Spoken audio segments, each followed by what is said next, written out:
Psalm 115 verses 4-8, now listen to the psalmist contention against idolatry. Psalm 115:4-7, their idols are silver and gold, the work of men's hands. They have mouths, but they do not speak, eyes they have, but they do not see, 6 they have ears, but they do not hear, noses they have, but they do not smell, 7 they have hands, but they do not handle, feet they have, but they do not walk, nor do they mutter through their throat. The God of Abraham is in heaven and he is the creator of all. He is a spiritual being and no man could make him. The gods of the heathen on the other hand, were made out of silver and gold, they were the work of men's hands, senseless things with no life in them. The psalmist is pointing out the madness of worshipping such man-made objects. Psalm 115:8, those who make them are like them, so is everyone who trusts in them. They that make them are just like them, stupid, senseless, irrational, just like their dumb idols. God's prophet Isaiah addresses the stupidity of all idol worships, writing in Isaiah 44:9-20, all who make idols are nothing, and what they treasure does not profit. Their witnesses do not see or know anything, so they will be put to shame. Who makes a god or casts a metal image for no profit?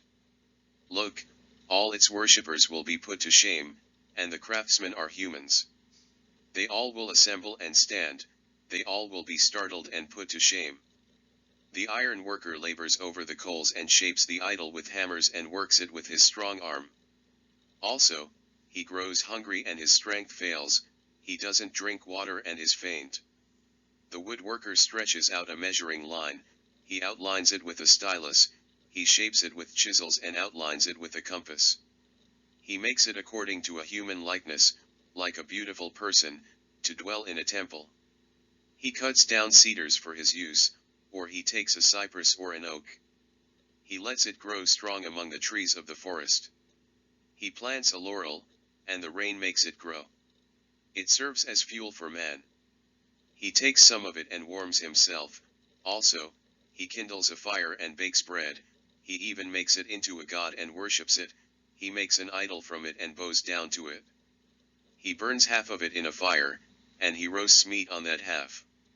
He eats the roast and is satisfied. He warms himself and says, "Ah, I am warm, I see the blaze."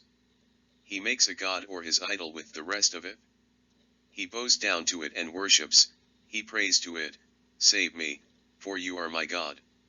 Such people do not comprehend and cannot understand, for he has shut their eyes so they cannot see, and their minds so they cannot understand.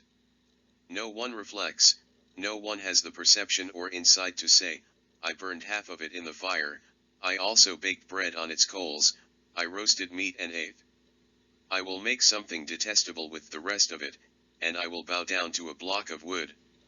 He feeds on ashes. His deceived mind has led him astray, and he cannot deliver himself, or say, "Isn't there a lie in my right hand?" HCSB. Yet, aren't we like those who focus their devotion on things that have been made? We mold our lives around images of celebrities, singers, sports figures, or our possessions of wealth, cars, or mansions, and for some, even charismatic preachers of false doctrine that is based on our own human desires.